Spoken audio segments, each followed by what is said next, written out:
C'est une première dans l'histoire des Nations Unies. Une ancienne colonie de la France l'interpelle face au monde entier à travers le Conseil de sécurité des Nations Unies, CSNU, sur la base d'accusations extrêmement graves.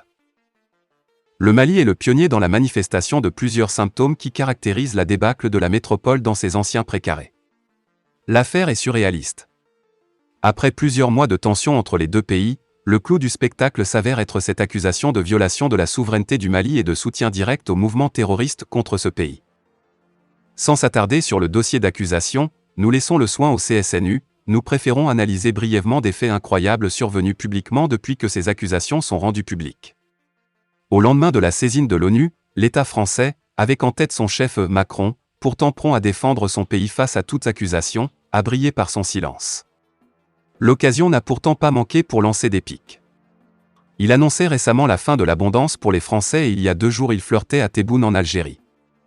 La réplique classique est venue d'un militaire de la force Barkhane qui, sans apporter de démenti convaincant, nous a plutôt servi la même soupe froide de l'esservement et la victimisation, c'est une insulte, où des Français sont tombés pour sauver le Mali.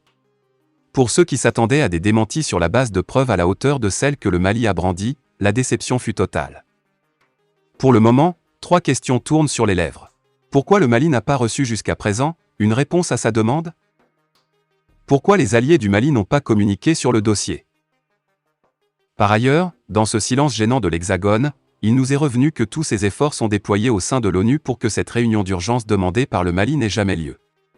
En effet, Paris n'étant pas capable d'affronter ce dossier d'accusation qui s'avère être en béton armé s'emploie toutefois à éviter de rallonger la chaîne des précédents fâcheux pour sa diplomatie internationale.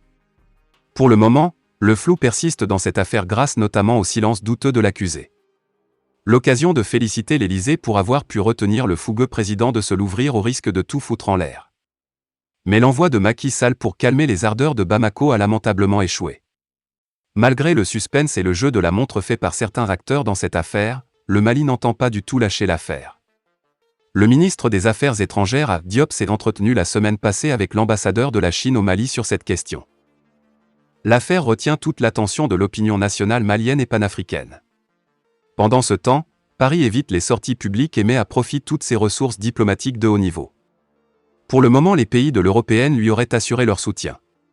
C'est peut-être pour témoigner de ce fait que la ministre allemande des Affaires étrangères s'est fait de nouveau remarquer par une autre de ses bêtises qu'elle seule maîtrise le ton: l'Allemagne ne va pas laisser le Mali à la Russie.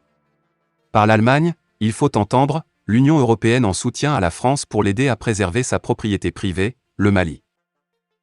Fin de la vidéo, merci pour votre attention.